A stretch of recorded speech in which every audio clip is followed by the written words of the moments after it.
ఒక్కోసారి మన కళ్ళు మనల్ని మోసం చేస్తాయి. మరోసారి మన చెవులు కూడా అలాగే మోసం చేస్తాయి. మనం చూసింది, విన్నది అవి నిజమే అనుకోవడం తప్పు కావచ్చు. మనసు స్థిరంగా లేకపోతే మనకు కనిపించే దృశ్యాలు, జరిగే సంఘటనలు భయాన్ని పెంచుతాయి.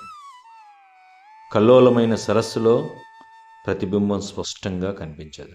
అలాగే కలవరపడిన మనసులో తీసుకునే నిర్ణయాలు కూడా సరైనవి కావు.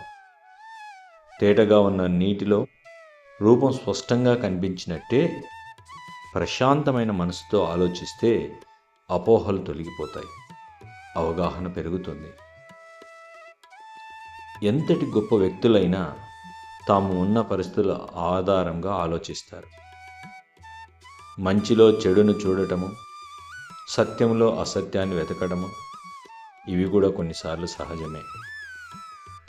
భవిష్యత్తులో వచ్చే ప్రమాదాలపై మనసు చేసే హెచ్చరికల వల్ల అభద్రతా భావం కలుగుతుంది. రామాయణంలో కూడా ఇలాంటి ఘటనలు ఉన్నాయి. సీతమ్మను వెతుకుతూ వచ్చిన రాముడు, లక్ష్మణుడు, వారిని చూసిన సుగ్రీవుడు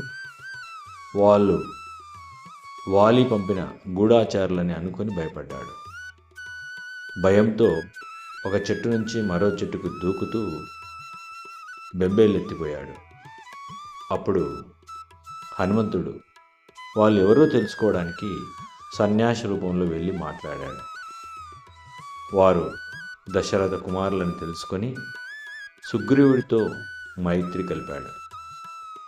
ఇది మనకు చెప్పేది దూరం నుంచి ఊహించుకోవడం కంటే నిజాన్ని తెలుసుకోవడం ముఖ్యం. అలాగే భరతుడు సైన్యంతో వస్తున్నాడని చూసి లక్ష్మణుడు అనుమానం పడ్డాడు. వాళ్లను హాని చేయడానికి వస్తున్నాడని భావించాడు. కానీ శ్రీరాముడు శాంతంగా ఆలోచించి అది నిజం కాదని అర్థం చేసుకున్నాడు.